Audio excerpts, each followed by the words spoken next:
E aí pessoal, sejam bem-vindos ao seu canal de hidráulica, para você aprender hidráulica sem complicações.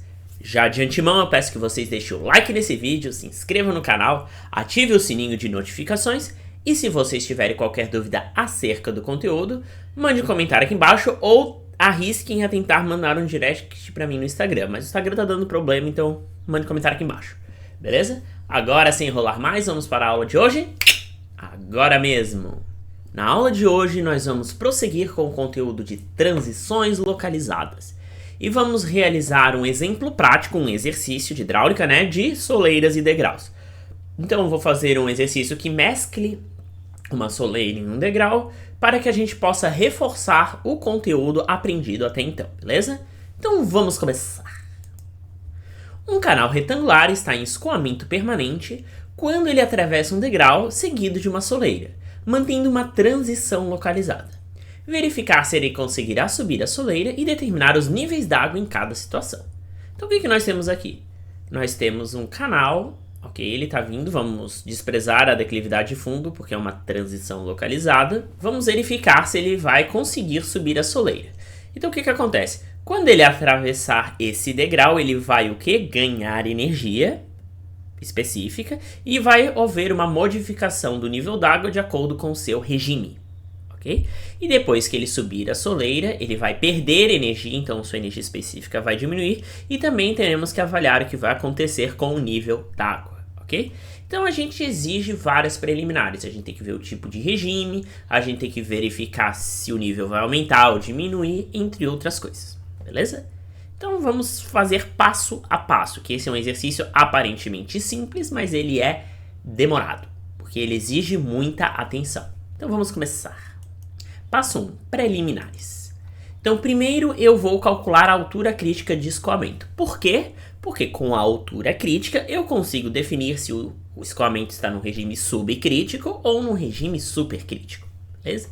Então vamos lá. A altura crítica, como é que é? Sabemos que é um canal retangular, com largura constante. Então, primeiro eu vou calcular a vazão específica apenas como auxiliar, mas não é necessário. Onde Qzinho é Qzão sobre B. Então, vazão específica é vazão, 4,5, dividido por largura, que é 2. Isso dá uma vazão específica de 2,25 metros cúbicos por segundo por metro. E significa que a cada metro de largura do canal passa uma vazão de 2,25 metros cúbicos por segundo. Tá? Então vamos agora calcular, como é um canal retangular, a altura crítica. Então a altura crítica em um canal retangular é vazão específica ao quadrado sobre G, não terço. Substituindo os valores, eu obtenho uma altura crítica de 0,80 metro ou 80 centímetros. O que isso significa? A altura crítica é o ponto onde a energia do canal é mínima, ok? Se o nível d'água estiver abaixo da altura crítica, nós temos um regime supercrítico. Se o nível d'água estiver acima da altura crítica, nós temos um regime subcrítico. Então vamos comparar aqui. Como 2,5, que é o nosso nível inicial, é maior do que 80 centímetros, 2,5 metros é maior que 80 centímetros, a gente sabe que o nível d'água é maior que a altura crítica, ou seja, o escoamento é lento e o regime é subcrítico, ok? Como ele é subcrítico, ele vai permanecer subcrítico durante todo o escoamento. A única exceção é se houvesse uma soleira aqui e chegasse até a altura crítica e depois voltasse para um degrau, mas não é esse o caso. Então vamos plotar a nossa altura crítica aqui, que vai acompanhando o fundo do canal, ok? Então essa é a altura crítica, como a largura é constante, para todo o canal, independente da sua declividade, da sua cota de fundo. Então vamos ver a tendência da linha d'água. Agora é uma parte qualitativa que vai nos guiar nos cálculos, ok? Nós sabemos que no degrau, o que acontece com a energia específica? No degrau, a energia específica aumenta, tu tá ganhando energia. Então, como a gente está no regime subcrítico, a gente está nessa zona aqui, ok?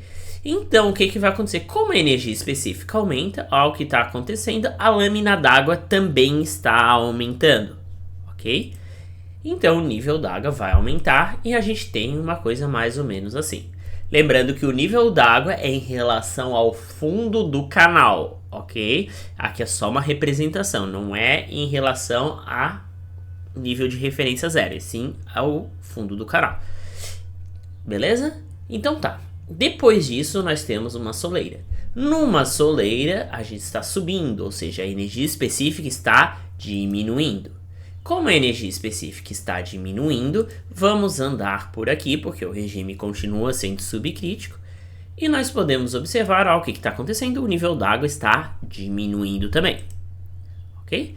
Então, o nível d'água vai se diminuir. Ok? Beleza? Aqui estão os dados, aqui está a nossa análise qualitativa. Tá, professor, por que tu está fazendo isso? Vocês já vão observar, porque na nossa resposta final a gente vai ter que verificar se isso realmente está acontecendo, ok? Então vamos lá. Cálculo da carga energética do canal. Por que isso? Vamos considerar 3 pontos, que é o ponto inicial, o ponto depois do degrau e o ponto da soleira.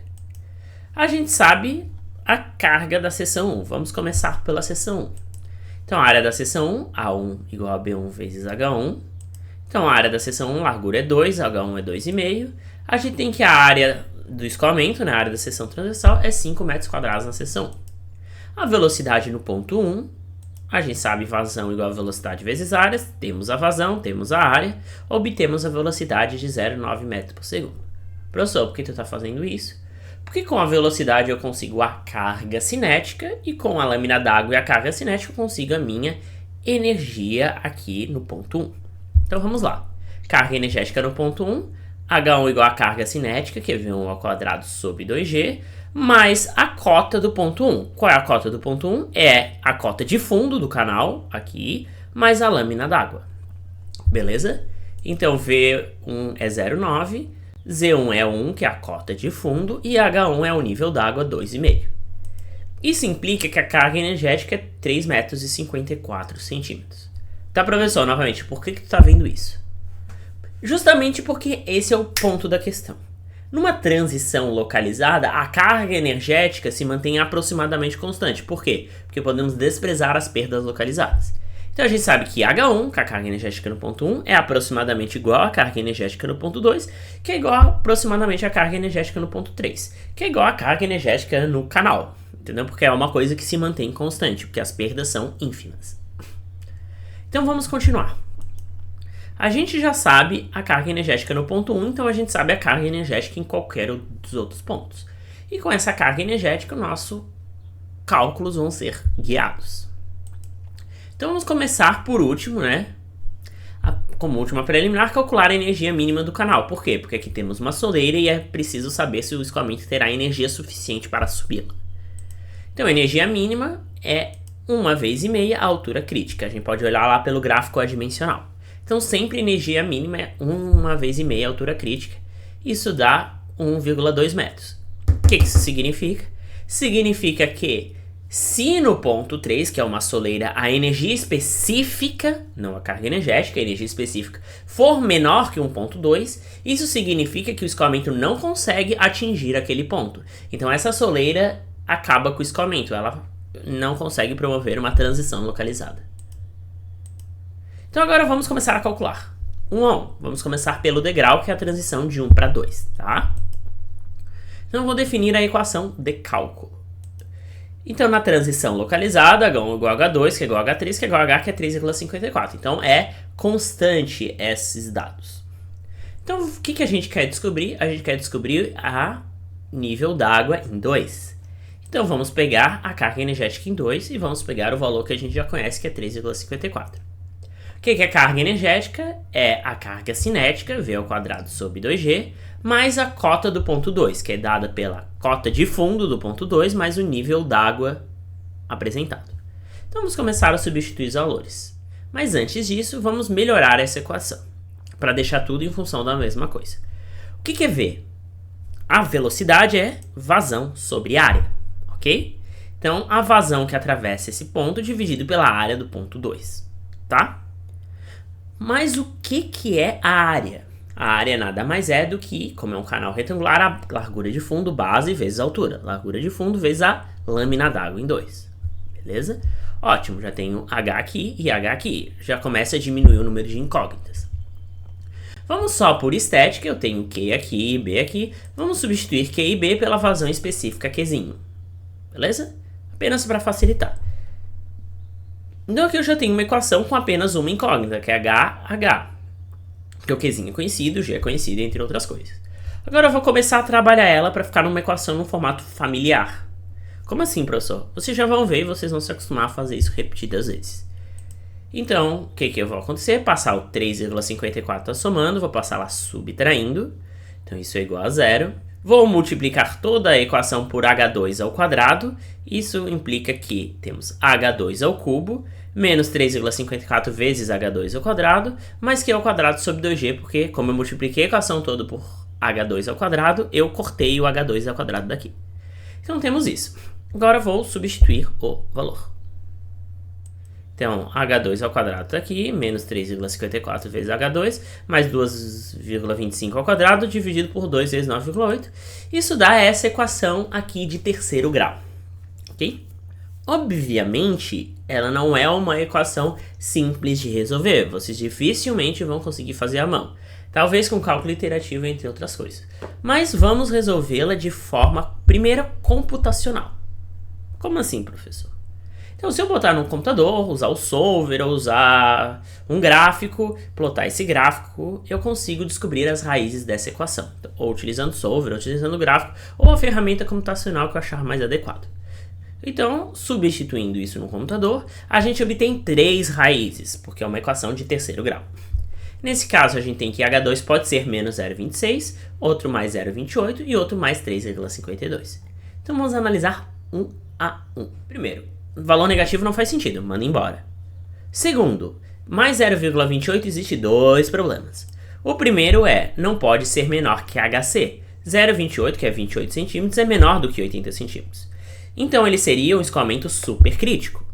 Mas não tem como passar de subcrítico para supercríticos tirando naquela condição de soleira por degrau. Então esse valor não faz sentido. Mas existe outra razão. E a outra razão para esse valor não fazer sentido é que, como a gente está no escoamento subcrítico e há um degrau, a energia específica aumenta e a lâmina d'água também aumenta. E nesse caso a lâmina d'água está diminuindo, então não pode. Quebra com a nosso raciocínio físico. Então a única que serve é esse H2. Por quê? É maior que HC, continua sendo subcrítico e, além disso, aumentou a lâmina d'água em relação ao ponto 1. Então, fechou. Faz sentido. Beleza? Ok. Então, a gente sabe que a resposta vai ser 3,52. Tá, professor, e se eu não tiver um computador em mãos? Existe um método gráfico. Qual? Então, vocês se lembram do diagrama adimensional? É isso que a gente vai utilizá-lo. Então, se vocês tiverem o diagrama impresso, vocês vão conseguir fazer isso com qualquer situação. Então, como é que a gente usa? O diagrama adimensional, ele relaciona a galinha por elinha. O que é a galinha? É a lâmina d'água pela altura crítica. E o elinha é a energia específica pela altura crítica. Então, vamos passo a passo. O que a gente sabe? A gente sabe que carga energética no ponto 2 é energia específica no ponto 2 mais E2. Ok? Carga energética no ponto 2 é 3,54, que é a mesma no canal inteiro. Energia específica em 2 é o que a gente quer descobrir. E Z2 é 0, porque está no fundo. Então a gente sabe que a energia específica em 2 é 3,54 metros. Beleza? Só que eu quero a minha energia relativa. Ou seja, eu pego a minha energia e divido pela altura crítica. Então vai ficar 3,54 dividido por 0,80, eu tenho 4,41. Sem unidade, porque aqui eu estou metro por metro, corta. O que tu vai fazer com isso, professor? Tu vai pegar o gráfico adimensional, que relaciona a galinha com a elinha, ele serve para todas as situações. Primeiro você vai analisar, é um regime subcrítico e não supercrítico. Então você vai pegar esse valor 4,41 e vai até o ramo subcrítico. Se fosse supercrítico, você ia até aqui embaixo. Com esse ponto aqui, esse gráfico relaciona a galinha com a elinha. Então você consegue a galinha, que nesse caso é mais ou menos 4,39. Ok? Então o que acontece? Com esse valor aqui, eu consigo o meu a galinha. E nós sabemos que a galinha é a lâmina d'água por HC. Mas eu conheço HC. Então, só vou substituindo os valores. Eu obtenho que a minha altura da lâmina d'água é 3,52 metros. Então aqui você só precisa verificar se fez sentido. A lâmina d'água aumentou, então fez sentido. Então não tem todas aquelas restrições anteriormente. é mais fácil trabalhar com o diagrama dimensional do que fazer métodos computacionais. Mas é claro, se você fez a programação direitinha, o computador funciona. Se você tiver numa prova sem computador, o gráfico adimensional vai servi-lo. Tá, professor? Se o meu professor não der o gráfico adimensional, então provavelmente ele vai ensinar outra forma de resolver, porque vocês não vão resolver aquela equação de terceiro grau na maneta, tá? Vocês têm que ter algum dispositivo. E o dispositivo que eu sugiro é esse gráfico dimensional. Existe uma tabela também auxiliar, cada um mostra a sua maneira. Então aqui eu estou mostrando como eu faria com os meus alunos, ok? Então, 3,52, descobrimos essa lâmina d'água. Vou só representar a transição antes de passar aqui para a minha soleira. Então temos aqui, sabemos que a lâmina inicial é de 2,5 metros e a lâmina final de 3,52. Isso implica que a transição ocorre aqui, ó, a energia específica está aumentando. Okay? Pessoal, como é que eu faço esse gráfico? Ele não é o adimensional. Não, você tem que plotar. Você tem que arbitrar várias alturas e conseguir calcular a energia específica a partir dessas alturas, ok? Então você faz uma tabela, isso é só feito por computador, entre outras coisas. Agora descobrimos o nosso degrau. Vamos para a nossa soleira. Então, cálculo da soleira. Aqui é tudo igual, só que flipado, ao contrário. Então, primeira equação de cálculo, o que a gente está avaliando? A gente quer descobrir a lâmina d'água em 3. Então, na transição localizada, nós sabemos esses dados aqui. Então, o que a gente quer? A altura em 3. Então, vamos pegar a carga energética no ponto 3. Ok? Com a carga energética no ponto 3, a gente sabe que é igual a 3,54, porque ela é igual a carga energética em 1, que é igual a 2, que é igual em todo o canal. O que é a carga energética no ponto 3? É a cota de topo do ponto 3, que é dado pela cota de fundo 2, mais a lâmina d'água, que é o que eu quero descobrir, mais a carga cinética no ponto 3.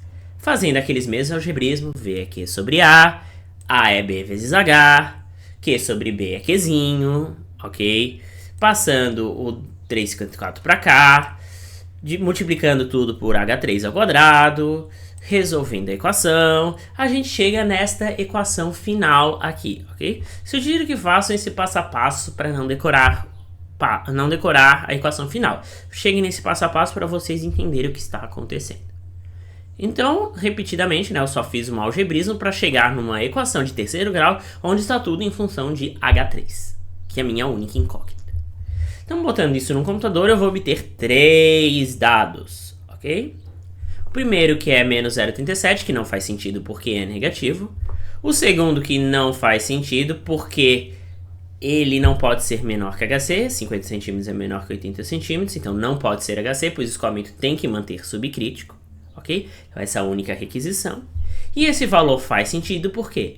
Porque permanece subcrítico, já que 1,41 m é maior que 80 centímetros, e também faz sentido porque houve uma queda na lâmina d'água, como é o esperado, porque uma soleira no subcrítico tira a energia específica e faz a lâmina d'água diminuir, ok? Então, os valores, esse valor 3, que é 1,41, faz sentido, beleza? Claro, isso é feito no computador. Qual é a minha sugestão? Vamos usar o gráfico. Então, vamos calcular a energia específica em 3. Sabemos que H3, que é a carga energética em 3, é a energia específica mais E. Carga energética, 3,54, cota geométrica de fundo, 2. Isso implica que a minha energia específica é 1,54, ok? Então, a energia específica é 1,54 metros. Como estamos tratando de uma soleira, a gente tem que ver se atende às requisições. Essa energia 1,54 é maior que a energia mínima. Então, ok, é possível. Se fosse subindo mais, essa energia baixando até que uma hora não ia conseguir subir. Então a gente sempre tem que verificar este requisito, ok? Mas eu não quero saber a minha energia específica, eu quero saber a minha energia específica relativa, ou seja, eu tenho que diminuir por HC. Então vou pegar 1,54, dividir por 0,80 e vou obter 1,92, 100 unidade, ok? Então vou pegar o meu ábaco adimensional, meu gráfico. É um regime subcrítico, então vou pegar o ramo de cima. Vou pegar o 1,92, que é mais ou menos aqui, ó, já está quase no limite. E vou mandar para cá. Isso implica uma galinha, que é uma lâmina d'água relativa de 1,76. Mas o que é a lâmina relativa? É H lâmina d'água pela lâmina crítica. Então, substituindo os valores, eu obtenho uma lâmina d'água de 1,41 metro, ok? Beleza? Então tá, descobrimos a lâmina d'água. Descobrimos a lâmina d'água, tínhamos aqui, descobrimos aqui e descobrimos aqui, ok? Se vocês observarem bem, apesar da escala não estar colaborando muito, aqui deu quanto? Ó, 1 mais 2,5, 3,5. Aqui 3,52 e aqui 3,41. Então a cota de tobo não vai mudar muito. Aqui eu ponho bem drástico para vocês visualizarem. Mas na realidade elas são valores aproximadamente constantes. Justamente porque é uma transição localizada, a mudança de energia é pouca, entre outras coisas. Ok? Então é isso, gente. Vamos visualizar a transição para terminar. A lâmina d'água no ponto 2, antes da soleira, era 3,52 e no final é de 1,41. Então, ela ocorre uma redução na energia específica e da lâmina d'água, porque o regime é subcrítico. Então, aqui está a visualização. Ok? Então, acabamos essa parte de degraus e soleiras. E na próxima aula, vamos começar a falar de alargamento e estreitamento, que é a mudança da largura de fundo. Depois eu vou fazer um exercício e depois eu vou misturar as duas coisas antes de irmos para comportas, tá legal? Então, se você gostou dessa aula, não esquece de deixar o like aqui nesse vídeo, comente no canal as dúvidas e até a próxima!